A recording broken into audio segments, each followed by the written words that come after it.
It's nice to just be home. I'm getting a puppy. I was going to say, do you get to rest? Yes, No! so What kind? It's a golden doodle. I get him as soon as I get back from New York, so I'm like literally getting back home. You're like, to we've a puppy. got to go.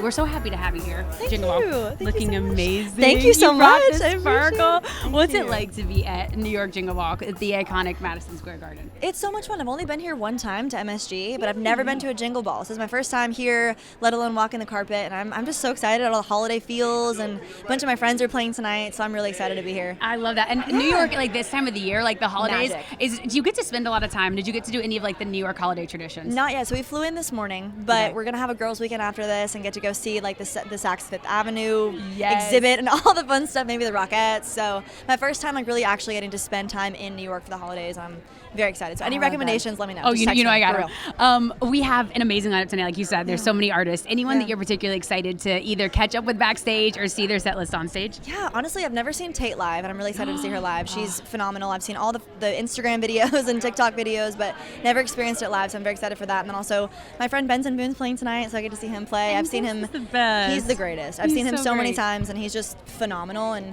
honestly, everybody tonight, Katy Perry. It's going to be a really, really fun lineup and very holiday festive vibes. So very That's excited. the thing. It's the best because everyone is so festive. It's like Right. we're kicking off the holidays. This is one of our favorite traditions. I've got to ask you, how do you like to spend the holidays? Do you have any favorite traditions? Oh my gosh. Honestly, with the craziness of this year and just obviously having a career and touring so much, it's nice to just be home. I'm getting a puppy. I was going to say, do you get to rest? Yes, No! so What kind? It's a golden doodle. I get him as soon as I get back from New York, so I'm like literally getting back home. You're like, to we've a got puppy. to, we've got to go. Yes, Are you it's kidding? time to get a puppy. Oh my God. So I'm gonna be back home by my fireplace, just like hanging out, watching holiday movies, just chilling before the craziness of 2025. So. Gonna be fun. Now, will the puppy like go with you on tour? Like, have you thought about this? Is gonna be like a tour puppy? Yes, I'm putting him through 2 types of training because I was like, this dog has to be well behaved for this bus. Like, he's gonna be living on the bus with me, and he's only like 4 months old right now, so I gotta train him and do the whole thing. Oh my God, I'm so excited. I am too. You have to meet him when you come to Nashville. Please, I for need real. to. Seriously. You're talking about 2025. You had such an amazing 2024, huge year for you. It was. It was really crazy. Yeah. What like sticks out to you thinking about this past year the most? Yeah.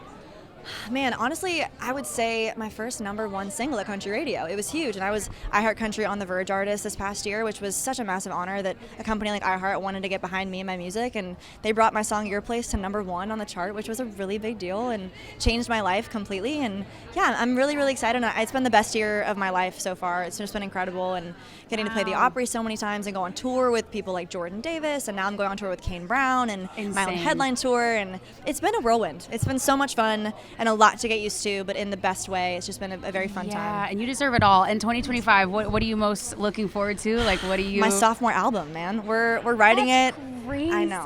It's nuts how fast everything's happening, but I've been really trying to take my time on this album. I feel like I didn't want to rush it out just because of momentum that we had, which obviously is exciting and amazing, but I just wanted to take my time and really know exactly what I wanted to say. I'm 27. It's a really imperative year and just a really fun time to be alive. Also a tough time, and I feel like I wanted to make sure what I was writing and putting out felt so authentic to who I was and what I'm going through.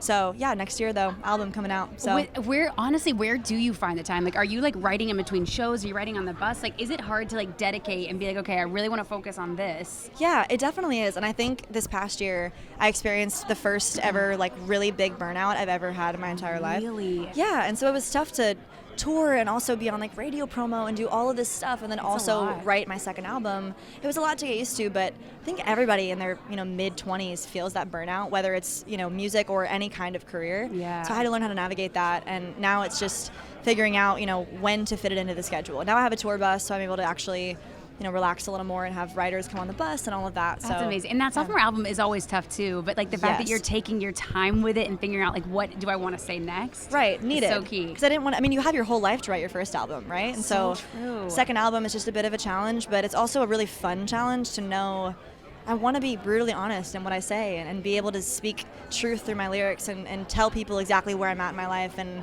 it's a challenge, but in the best way. So I'm very excited for this album. And can I just say, like, the women in country music taking over, like, Killing this is so exciting to see, like, someone who grew up in country music, to see, like, it's not, and especially these younger women coming through, rising to the top. 100%. What's it like for you being in the midst of all of that? It's incredible. I think that it's the time for women in country in the best way. And It is. everybody's great friends. We all support each other. I mean, I'm the biggest fan of Ella Langley and Megan Maroney. They're all friends of mine. They're phenomenal. They've all had, their own first number ones the past year, and it's really special to see, and it's fun to get to actually truly feel like we're friends and be able to go through this together and champion each other throughout the whole process, and they're just phenomenal. And that's the best. It's a fun time in country. It really is. Country is kind of on the top of everybody's mind right now. It really is, though. Yeah, it's a really fun time to get to be in it and get to be a part of the family that is country music. So. Okay, we cannot wait for the album, but we mostly cannot wait to see the puppy. Yes, absolutely. Me too, girl. I'm meeting him on Monday, so stay tuned. Instagram photos coming your way. Oh my God. Well, we love you. I hope you have the best of it, Jingle. Thanks, Em. It's good to see you.